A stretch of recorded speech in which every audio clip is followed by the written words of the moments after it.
All right, yeah, welcome back. I'm Ashwat Krishna, and on this channel called as Project IT, where I document my experiences in IIT Jammu. I started this channel in ninth standard with the aim of getting in eighth standard with the aim of getting into a top IIT. But of course, I have landed in an IIT. Top, yeah, nah, that is up to subjective opinions. But yeah, so I've started this series of posting useful videos and advices, tips and tricks, suggestions for JEE means, and I've got some good amount of comments. And there was one comment asking about inorganic chemistry. So here's a full complete guideline for you to ace inorganic chemistry for your JEE means, as well as no, let's just do JEE means till now. Oh, you know what? I just drop in the load for JEE advanced as well.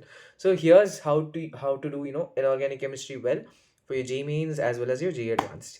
Now, a personal story here is that I always performed really well in inorganic, especially in my coaching tests, because number one, inorganic requires a good amount of effort and a lot of mugging up.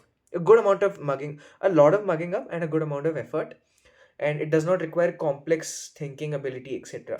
So I could do the effort part effortlessly. So I was kind of good and decent in inorganic. The mugging up part, initially I was good, but later when I changed my approach towards studying, when I made it towards approaching topics at a more conceptual way, looking at them through a conceptual lens कि ये क्यों हो रहा है இது ஏன் நடக்கிறது அப்படின்னு. So when I was looking at topics like that, I slowly lost the touch of being able to memorize stuff. But anyways, my inorganic went decent, my inorganic went well, and here's a couple of tips that you can use to make your inorganic chemistry as well go well. So as I said, it involves a lot of hard work, and it involves a lot of memorization, and it involves active recall, right? So, coming to the resources, if you're going to a coaching and if the teacher is good, how do you determine if your teacher is good? You determine if your teacher is good by based on the alumni of that particular coaching institute. If your seniors in the coaching institute say that कि हाँ ये teacher सही है, do that, do whatever he says and follow him. And if you have seen that there are people who have reached really good colleges like NITs, triple ITs, IITs, BITS, then just blindly follow that person and follow their advice and do inorganic based on them. But generally, if you have such a good teacher, or if you can find good teachers online, I think there are a lot of good teachers online. There is Pankaj sir. His inorganic chemistry video lectures are really good, especially the chemical bonding one, etc. And yeah, and I think Pankaj Sajaria sir, who teaches at Physics Wala, is really good. If you want any YouTube resources, but the best resource, the best teacher for your inorganic chemistry is going to be your NCRT of class 11th and class 12th. This is this feels like NCRT is being overhyped by people, but trust me, legit one of the best sources for inorganic. I remember my periodic motions wasn't really good. Periodic motions, nahi. Periodic table, periodic classification wasn't really good at the beginning. But what I did was I started to read NCRT properly. I started to understand what was given in the NCRT book. And I suggest you use the older version of NCRT. What was given in in the NCRT book, and then I try to make my own theories of why this so and so happens, because they ask the a particular concept name, and they ask you to memorize particular values, say electronegativity, etc. That rarely comes. They ask you to memorize particular trends, orders, etc. They don't ask anything else in inorganic. There are rarely calculations being involved, except in the case of hybridization, where you need to calculate the number of compounds out of the following list of compounds having sp3d hybridization, etc.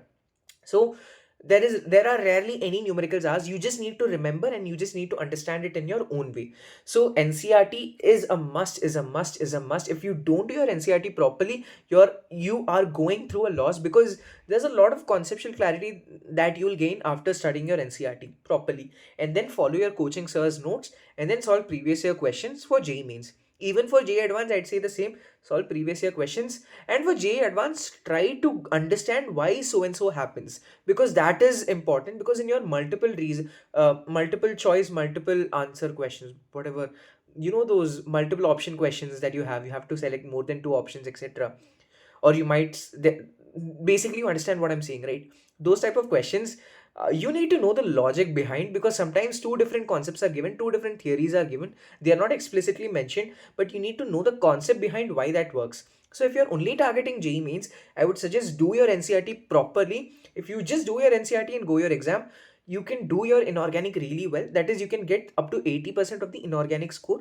And if you do your coaching notes properly well, or if you do the coaching notes of physics well, or wherever you're studying from, or from YouTube, there are a lot of good channels. Personal suggestion, Pankaj Sajaria sirs.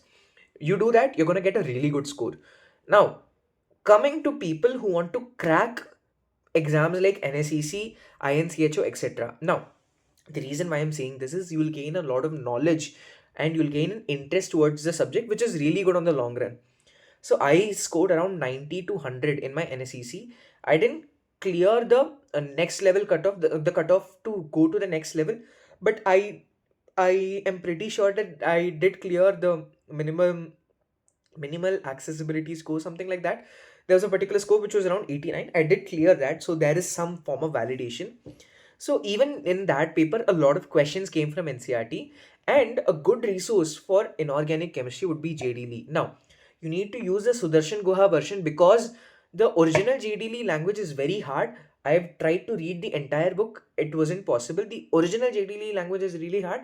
Try to use the Sudarshan Guha book, which is the Indian version, the adapted version. Even in the Sudarshan Guha book, there are particular chapters which you need to read if you want to crack JEE Advanced, and even if you have some time left, you can also do it for JEE Mains as well.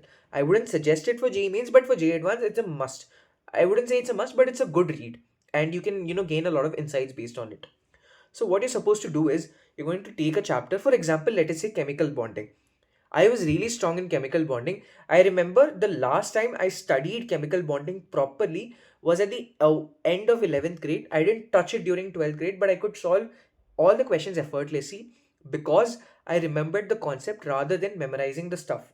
Although there is some memorization needed, which I did the basic memorization, I didn't memorize each and every single line. I did not do complete ratta marna for chemical bonding.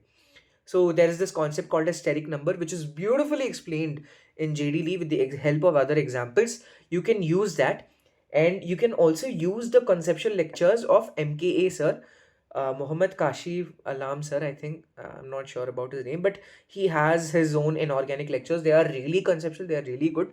You can watch them, and yeah, even in JDLE, specific chapters are really really good, that you can go and give it a read. You can go for your chemical bonding, periodic properties. You can go for metallurgy, that is quantitative and qualitative analysis. And I wouldn't suggest block chemistry, but you can go for block chemistry if you're trying to go for the top ranks. But if you're already with the intention of going to the top ranks, you'll know what you need to do, because your coaching people would have said the same thing, that just follow their notes, etc. But if you're someone who likes chemistry and you want to read about block chemistry in detail, you can go for JDL. I wouldn't suggest it, because it's a time waste, because there's a lot of unwanted stuff, but there are a lot of important information as well. So you need to know where to differentiate the good information and the bad information. That is the unwanted information. This job is done by your faculty. This job is done by your teachers. So if you're aiming for J Advance, if you have a good set of teachers, then follow that. If you don't have a good inorganic teacher or a good inorganic faculty, ask your seniors for advice. They would have found some jugaad that would have helped them to do decent, at least in J mains, especially in J advance in inorganic. So I would suggest us follow their routine. But apart from that, you can also read JDL, because JDL has a lot of stuff that is being asked in J advance, but it also has a lot of stuff which is not being asked. And JDL also does help with your prep for your NACC, and it does help. It does add some value, not too much, but you can give it a go, right? So this is, I think, the entirety for inorganic chemistry. So I'll summarize it once.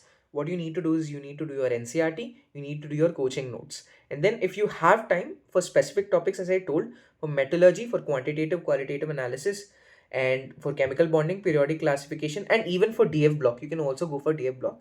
You can go with JDL Sudarshan Guha version.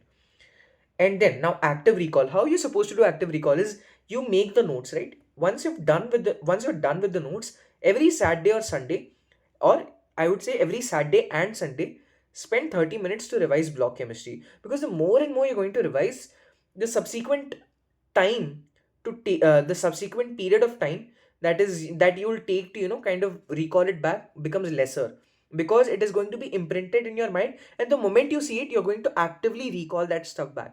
समझ आ रहा है आपको? सो आपको पढ़ना है, बार बार पढ़ना है, so that the next time जब आप देख रहे हो उस पेपर को, जब आप वो स्टार्टिंग कंपाउंड दिखते हो, आपको पूरा रिएक्शन याद आ जाएगा, एंड इन सम केसेस आपको पूरा पन्ने में जो भी इंफॉर्मेशन लिखा वो भी याद आ जाएगा.